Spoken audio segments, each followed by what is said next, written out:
하나님 말씀 같이 읽겠습니다. 창세기 18장 말씀입니다.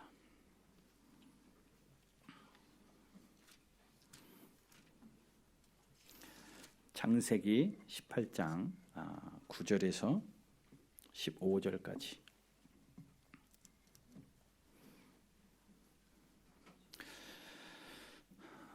우리 한 절씩 같이 교독할게요. 제가 9절을 먼저 봉독합니다. 그들이 아브라함에게 이르되 내 아내 사라가 어디 있느냐? 대답하되 장막에 있나이다.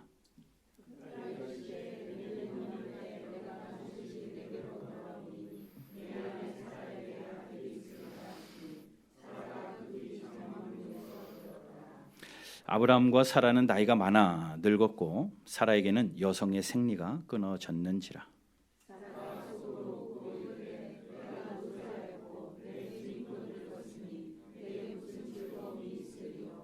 여호와께서 아브라함에게 이르시되 사라가 왜 웃으며 이르기를 내가 늙었거늘 어떻게 아들을 낳으리요 하느냐.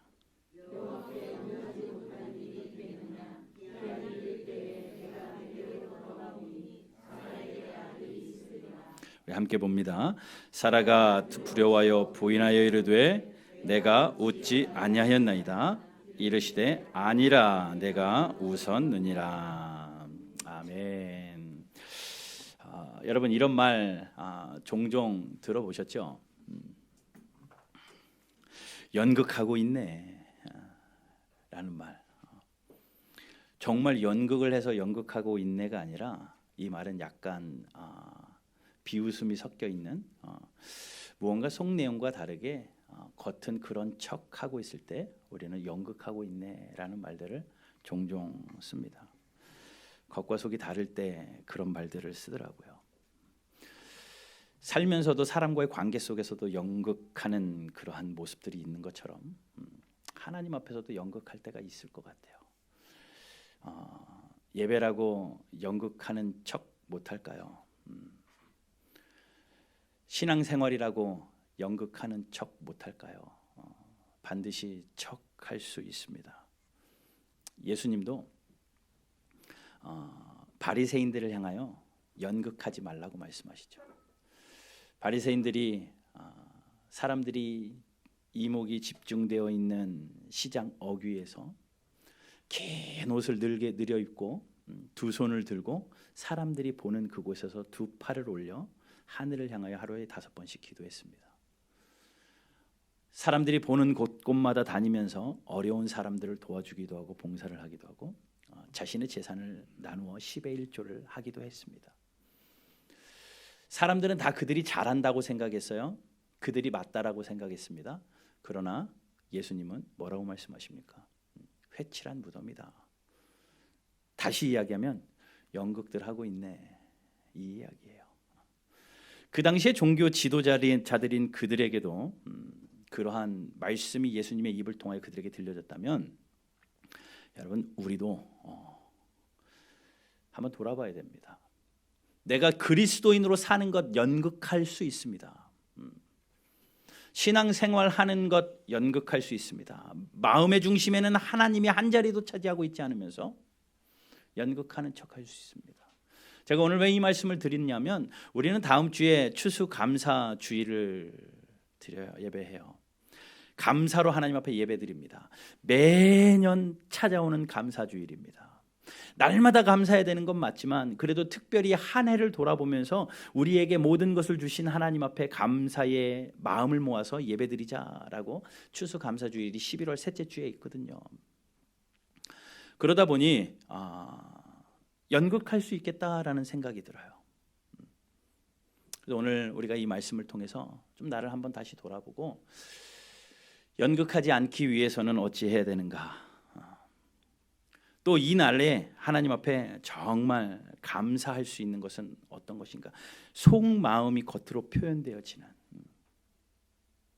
같은 감사지만 내용이 다른 감사가 아니라 겉만 감사가 아니라 마음에서 우러난 진정한 감사, 그러한 감사 주의를 지켰으면 좋겠다라는 마음으로 오늘 이 말씀을 좀 나눕니다.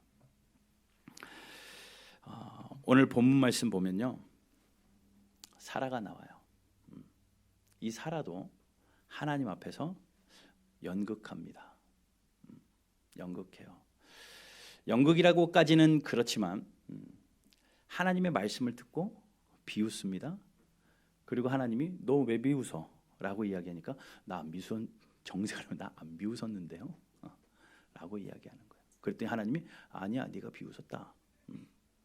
무언가 속에 있는 것을 겉으로 표출해내지 않았는데 정확하게 아시는 하나님께서 그것을 지목해 버리십니다. 18장 15절이에요. 사라가 두려워서 부인하여 이르되 내가 웃지 아니하였습니다. 이르되 아니라 내가 웃었느니라. 그리고 말씀은 끝나요. 더 이상 하나님하고 사라와의 그런 이야기가 끝나버리고 그냥 16절에서는 다음 막으로 넘어가 버립니다. 그 사람들이 거기서 일어나 소돔으로 가버렸다. 끝나요. 사라는 어떻게 해야 됩니까?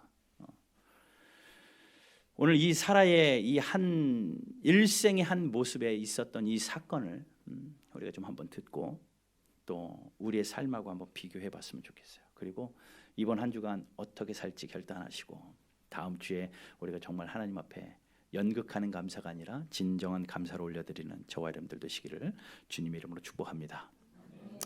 이 사라의 사건의 한 중심에는 뭐가 있냐? 웃음이 있었습니다. 네가 웃었다. 아니요, 저 안 웃었는데요. 아니요, 네가 웃었어. 라고 말하는 하나님과 그 대화 속에 웃음이 있습니다. 이 웃음은요, 같은 웃음이 아니에요. 어떻게 보면 우리가 본문을 통해서 감 잡으셨겠지만 비웃음입니다. 이 비웃음의 시작은 한 소식으로부터 시작됩니다. 사라가 들어요. 아브라함을 찾아온 손님들. 근데 우리는 알잖아요. 그 손님들이 하나님이 보내신 천사라는 걸요. 그 하나님이 보내신 천사들을 통하여서 아브라함이 한 소식을 듣고 아브라함에게 소식을 전하는 그 상황을 사라가 장막문 뒤에서 몰래 듣습니다.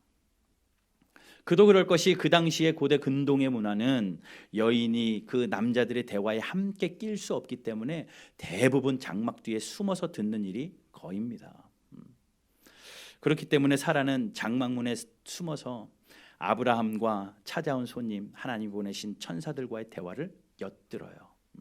뭐 엿들으려고 한 것이 아니라 보통 그 당시의 문화 가운데 그렇게 들렸겠죠. 자, 오늘 본문 9절 볼게요. 사라가 이렇게 듣고 있는데 9절에서 그 사람들이 아브라함에게 이야기합니다. 내 아내 사라가 어디 있느냐?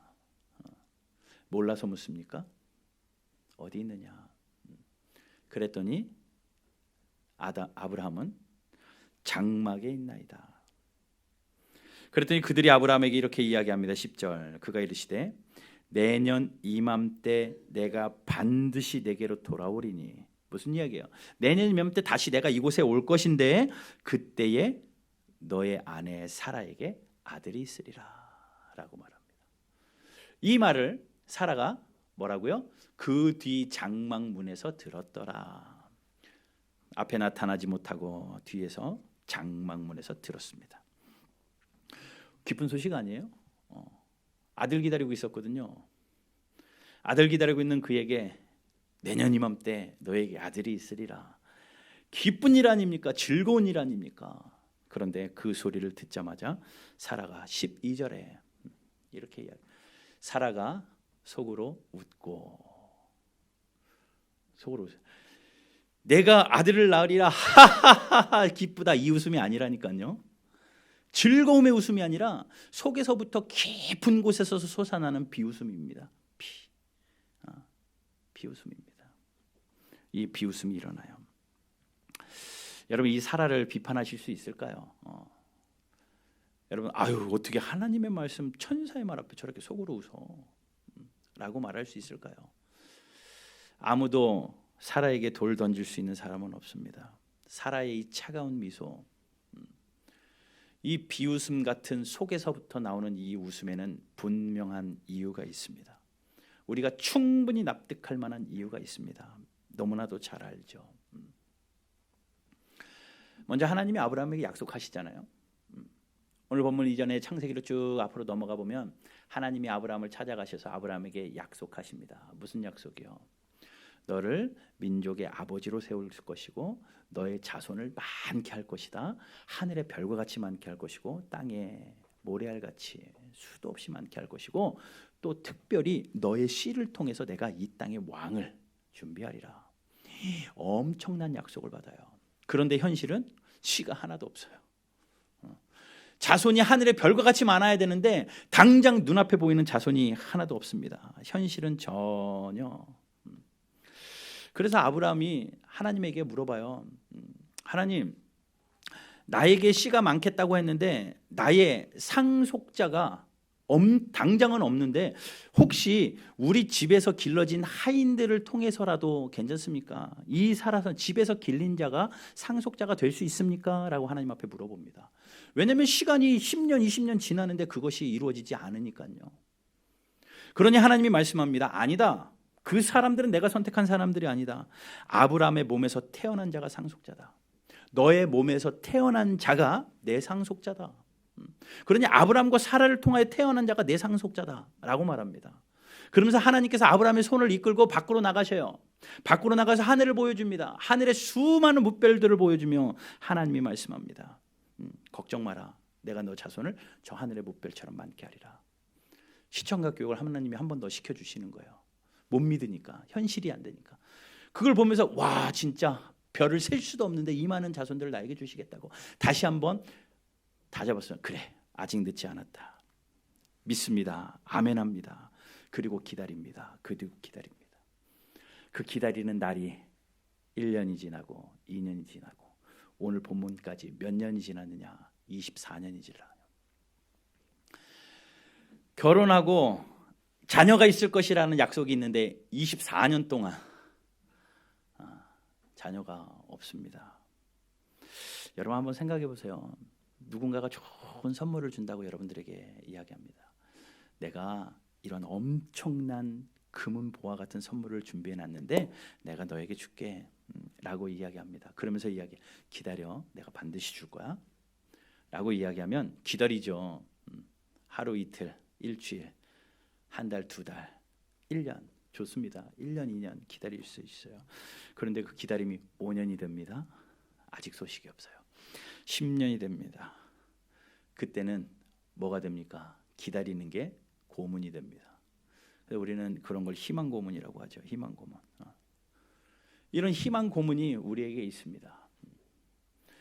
언젠간 너도 결혼할 수 있어 라는 이런 희망 고문. 언젠간 너도 너 집을 마련할 수 있어. 언젠간 너도 건강해질 수 있고 언젠간 너도 이런 효도를 받을 수 있고 언젠간 너도 이러한 놀라운 일들을 너의 삶에서 이루어지게 할 수 있어.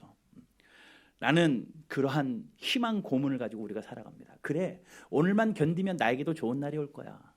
그래, 올해만 잘 견뎌보자. 내년은 반드시 좋을 거야. 그래, 지금만 견뎌보자. 나에게 즐거운 일이 있을 거야. 라는 각종 희망 고문으로 우리가 살아갑니다. 그러다가 갑자기 우리에게 찾아오는 무너지는 일이 있습니다. 기다리고 기다리다가 언젠간 마음이 쿵 하고 떨어지며 무너지는 그때 우리는 그렇게 생각하죠. 역시 희망 고문이었어. 사라는 24년 동안 희망 고문을 당한 겁니다. 그렇기 때문에 그 웃음이 비웃음이 되는 거죠. 아휴, 내가 24년 동안 이렇게 속았는데 또? 라고 더욱이 그는 비웃을 수밖에 없었던 이유가 자신의 몸의 상태 때문에 그래요. 현실적으로 불가능합니다. 성경에 뭐라고 이야기합니까? 11절에 보게 되면 아브라함과 사라는 나이가 많아 늙었고 이때 아브라함은 99살, 사라는 89살이에요. 둘이 10살 차이거든요. 89세의 나이, 사라가 89살의 나이에서 많이 늙었다. 그리고 성경은 이렇게 이야기해요. 여성의 생리가 끊어졌다, 사라에게. 이미 끊어진 지 오래입니다. 이거는요, 아기를 낳을 수 있는 몸의 조건이 되지 않는다는 겁니다. 잘 아시잖아요. 그러니 사라가 기다리는 희망 고문에도 지쳐버렸는데 마음이 무너졌는데 이 몸뚱아리는 낡아서 늙어서 모든 아이를 낳을 수 있는 조건이 하나도 되지 않는다라는 겁니다. 그리고 12절에서는 이렇게 이야기해요. 내가 노쇠하였고 주인도 늙었으니 내가 노쇠하였다라고 이야기합니다. 사라가 자기를 노쇠했다라고 이야기해요. 이 노쇠라는 히브리 원어에는요, 뭐 어떤 의미가 있냐면 낡아 빠졌다, 너덜너덜해졌다 이런 뜻이 있거든요. 그러니 사라가 이야기하는 겁니다. 제가 세월의 풍파 때문에 이 몸뚱아리가요 낡아 빠졌습니다. 너덜너덜해졌습니다. 그런데 무슨 즐거움이 있겠습니까? 육체적인 한계가 있었다라는 겁니다. 희망 고문으로 인하여 마음은 무너졌지만 이 육체적인 절대적인 환경 때문에 그 소리가 기쁨의 소식이 아니라 비웃음으로 반응되었던 거죠. 또 한 가지, 그에 더해서 마음의 상처까지 있었습니다. 마음의 상처. 어떤 상처입니까? 분명히 하나님은 약속했는데 이 약속이 이루어지지 않는 걸 보니 아브라함의 씨만 있으면 되니까 나를 통하지 않아도 되겠구나 라고 인간적인 생각으로 사라가 자신이 거느리고 있었던 여종의 한 명인 하갈을 아브라함에게 보냅니다. 아브라함에게 이야기하죠. 나는 안 될 것 같으니 내 종 하갈을 통해서 하나님의 약속을 빨리 이루시오. 그 여종을 아브라함에게 보냅니다. 그 당시 고대 근동에는 그것이 아무렇지도 않은 손가락질 받지 않을 만한 일이라고는 하지만 사라의 입장에서는 상처예요. 사회가 인정한다고 해도 나는 안 되고 내가 거느리던 여종을 안주인의 자리를 내어준다는 것, 그것은 상처입니다. 얼마나 자존심이 상했겠습니까? 자존심이 상해도 어쩔 수 없이 그 여종을 아브라함에게, 아브라함 여보, 내 여종인데 같이 잠자리를 하시오 라고 이야기하면요, 아브라함이 아니야 여보, 난 당신밖에 없어 라고 얘기해야 되는데 그래 당신이 정 그렇다면 하고 손잡고 들어가 버렸어요. 손잡고 들어가. 그러니 그 사라의 마음이 얼마나 상처가 있었겠습니까? 근데 손잡고 들어갔는데 떡하니 아들을 낳는 거예요. 한 방에 떡하니 아들을 낳는 거예요. 얼마나 상처가 되겠어요. 그런데 더한 것이 그 하갈이 그때부터 오만방자하기 시작을 합니다. 자기의 여종인데 주인도 몰라보고 자기가 아들을 가졌다, 주인의 아들을 가졌다 이거죠. 오만방자하게 행합니다. 사라가 뭐라고 이야기하냐면요, 16장 5절에서 한번 보실래요? 두 장만 넘어가면 되니까 16장 5절 보세요. 사라가 아브라함에게 이렇게 고백합니다. 사라가 아브라함에게 이르되 내가 받는 모욕은 당신이 받아야 옳도다. 뭐라고요? 모욕을 받았다고 이야기해요. 내가 지금 저 여자로부터 모욕을 받았다. 모욕을 받았다. 그리고 그 밑에 나의 여종을 당신의 품에 두었거늘 그가 당신의 임신함을 알고 나를 멸시하니, 멸시를 당했다. 모욕과 멸시를 당했어요. 누가요? 사라가요. 자, 이 상황을 종합해 봤을 때 사라는 그 천사들의 소식이 비웃음 소식으로 들릴 수밖에 없습니다.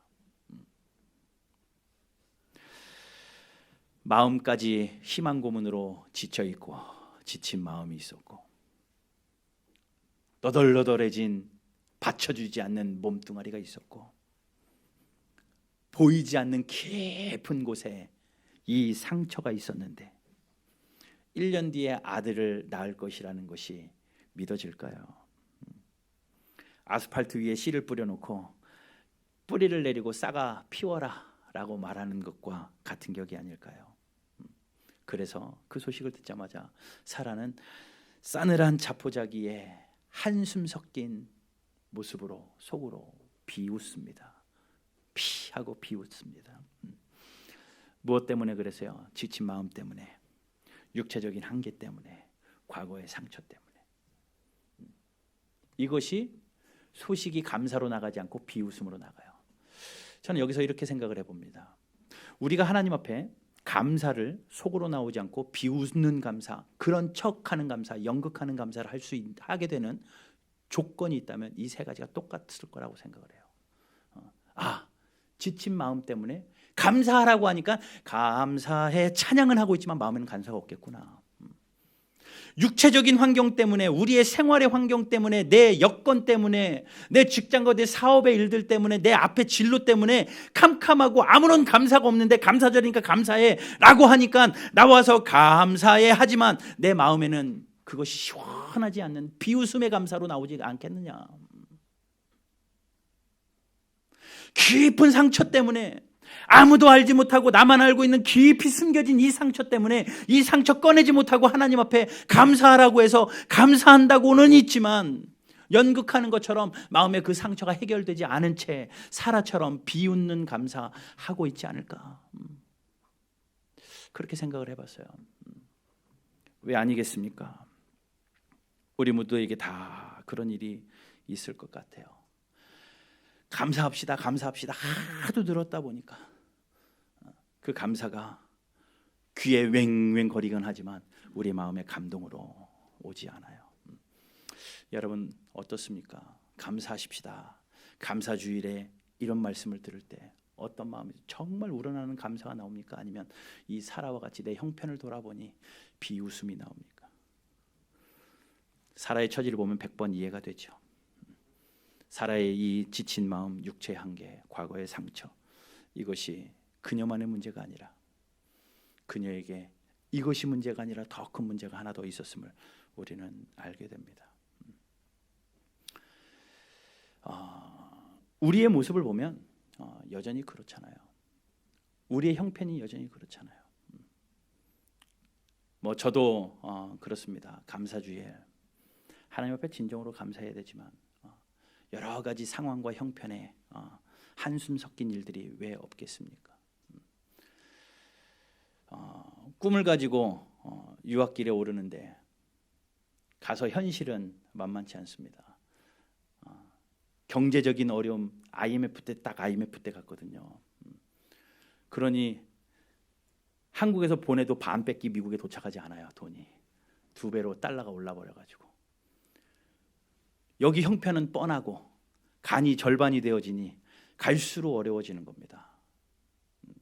그런 형편 가운데 아내랑 둘이 손잡고 한 가지 버릇이 생겼는데 식당에 들어가기 전에 식당 앞에서 메뉴판을 확인하는 일이에요. 미국은 대부분 메뉴판이 앞에 있거든요. 왜 있냐면요, 뭐 먹을지 보고 구미 땡기는 대로 오시오라고 해놨는데 저희는 그거 보고 계산을 합니다. 야, 이게 이건데 여기에 팁 더하면 얼마니까 여기는 못 가겠다. 이러고 다니는 용도예요. 그걸 메꾸느라고 저는 새벽에 10년 중에 7년을 청소를 했고요. 2군데 건물을, 은행 건물을. 아내는 새벽마다 도너스 가게에서 도너스 튀기고 오후에는 세탁소 가서 캐시어하고 이러면서 유학의 시절을 보냈습니다. 힘들다고 생각하지는 않았어요.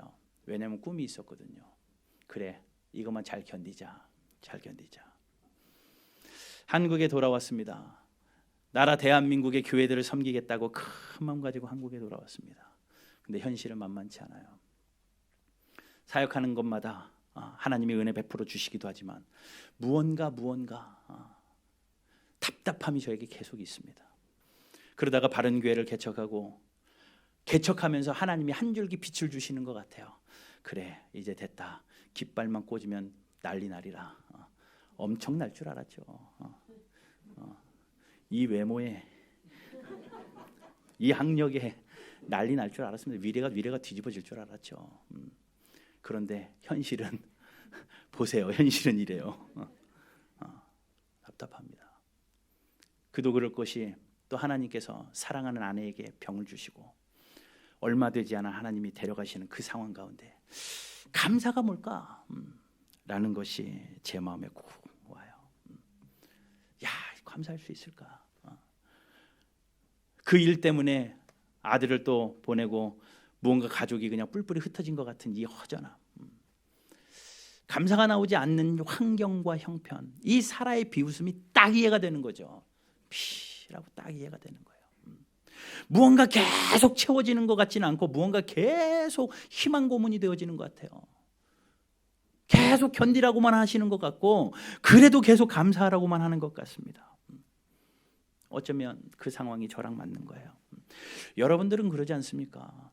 그런데 이렇게 이 상황 가운데 우리가 깨달아야 될 것이 한 가지 있는데, 사라이가 문제가 자기에 있었던 지친 마음의 문제가 아니라 육체적인 환경의 문제가 아니라 자기의 깊은 상처가 문제가 아니라 그에게 정말 문제는 뭐였냐면 하나님을 못 봤다는 게 문제예요.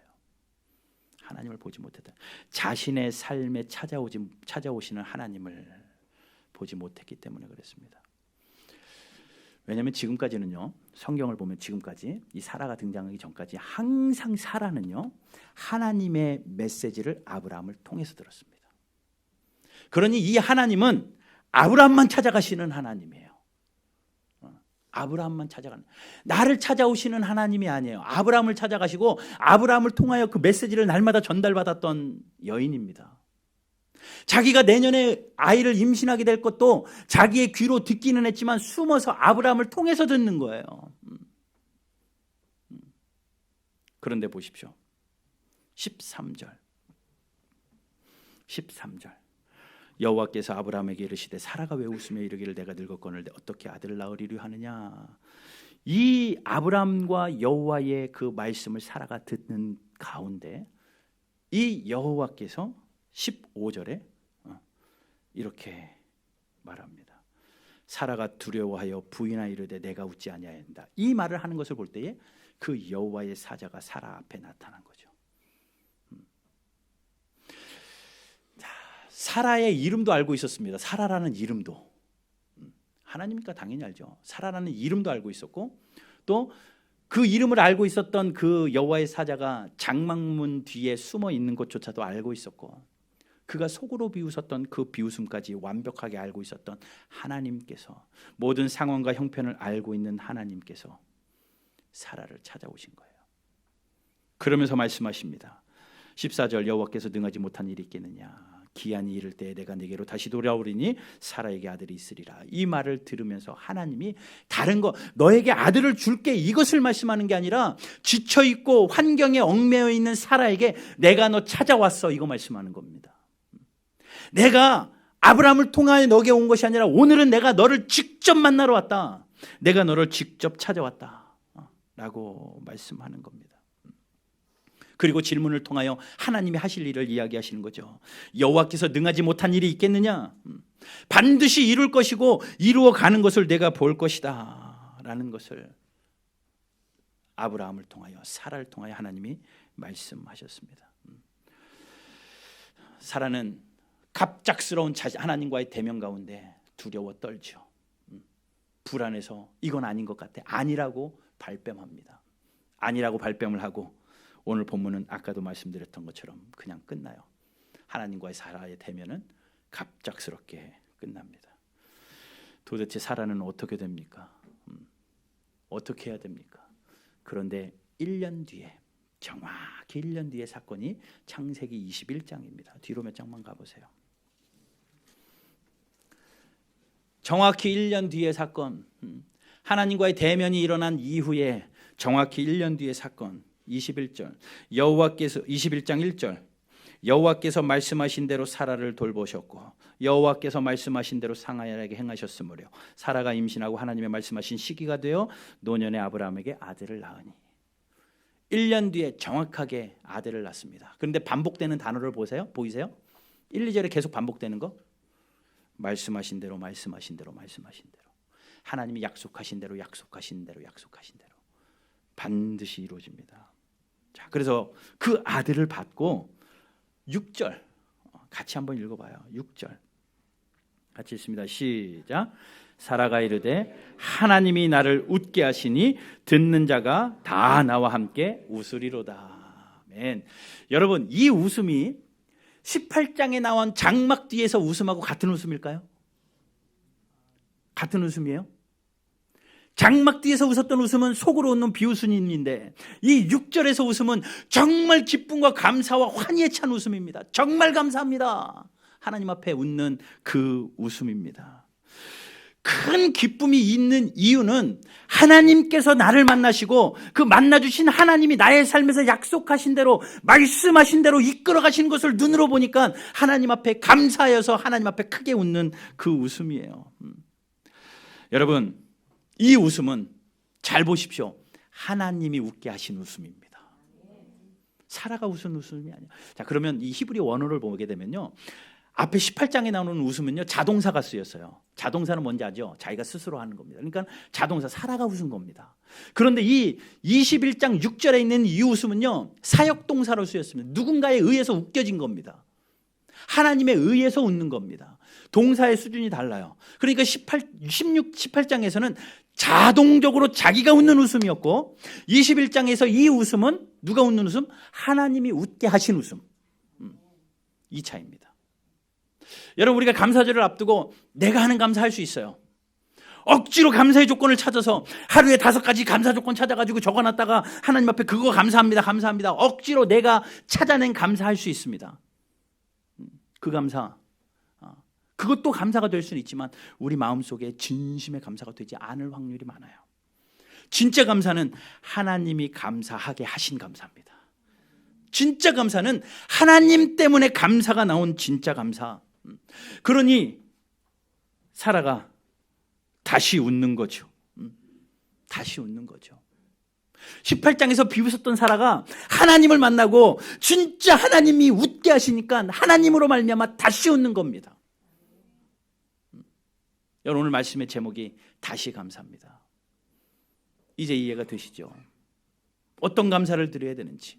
우리가 내가 하는 자동적인 자동사 감사 얼마든지 만들어내 살 수 있습니다. 그러나 올해는 여러분, 하나님이 감사하게 하시는 감사. 그러려면 하나님 만나야 돼요. 하나님, 나를 찾아오시는 하나님 만나야 됩니다. 하나님이 하늘의 영광 다 버리시고 여러분 한 사람 만나려고 이곳에 오시고 지금 이 자리에 앉아서 말씀으로 여러분들을 찾아가시는데 여러분 그냥 등 돌리고 있어서는 안 되죠. 그 하나님 만나시고, 비록 내 상황이 어렵고 내 형편이 어렵고 여러 가지 얽매여서 비웃음이 나오고 비웃는 감사가 우리에게 있다 할지라도 나를 찾아오신 하나님 만난다면 그 하나님이 만들어내신 웃음으로, 하나님이 만들어주신 감사로 우리가 하나님 앞에 영광 돌릴 수 있습니다. 기억하십시오. 지쳐있고 시들어있고 상처만 남은 사라를 하나님이 버리지 않으시고 찾아가셨습니다. 그 하나님이 저와 여러분들을 찾아오실 줄로 믿습니다. 그 하나님이 우리 교회를 찾아오십니다. 그 찾아오신 하나님 때문에, 그 만남 때문에 다시 웃게 된 사라처럼 여러분, 이번 한 주간 하나님을 사모하십시오. 그 하나님을 만나셔서 그 하나님 때문에 다시 감사하는 저와 여러분들 되시기를 주님의 이름으로 축복합니다. 이 모습이 사라에게만 있었던 것이 아니라 다윗에게도 동일해요. 다윗이 시편 30편에 이런 말합니다. 하나님께 나는 잊혀진 바 되었구나. 나는 하나님께 깨진 그릇 같구나 라고 하나님 앞에 눈물 흘리면서 자기의 아픔을 고백하다가 하나님을 만나요. 하나님을 만나고 그가 고백하는 거 보십시오. 11절 같이 읽습니다. 시작. 주께서 나의 슬픔이 변하여 나의 춤이 되게 하시고 나의 베옷을 벗기고 기쁨으로 띠띠우셨나이다. 하나님으로부터 감사하게 되니까 내가 억지로 춤추는 것은 연극이지만 하나님이 춤추게 하시니까 슬픔이 변하여 춤이 되고, 하나님이 우리의 장래의 베옷을 벗기시고 슬픔의 베옷을 벗기시고 기쁨의 띠로 하나님이 띄워주시니까 그것이 진정한 감사, 다시 감사가 하는 다윗의 모습입니다. 성경의 모든 인물들이 그래요. 하박국도 그랬습니다.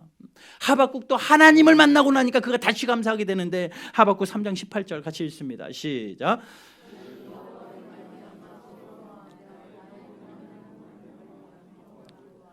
하나님 때문에 즐거워하고 하나님 때문에 기뻐하고, 여러분 환경에서 기뻐하고 감사 찾지 마시고 하나님으로 말미암아 감사하는 이번 한 주간, 또 우리가 다음 주에 하나님 앞에 감사의 예배를 드릴 때는 그런 모습으로 감사하는 저와 여러분들 되시기를 주님의 이름으로 축복합니다.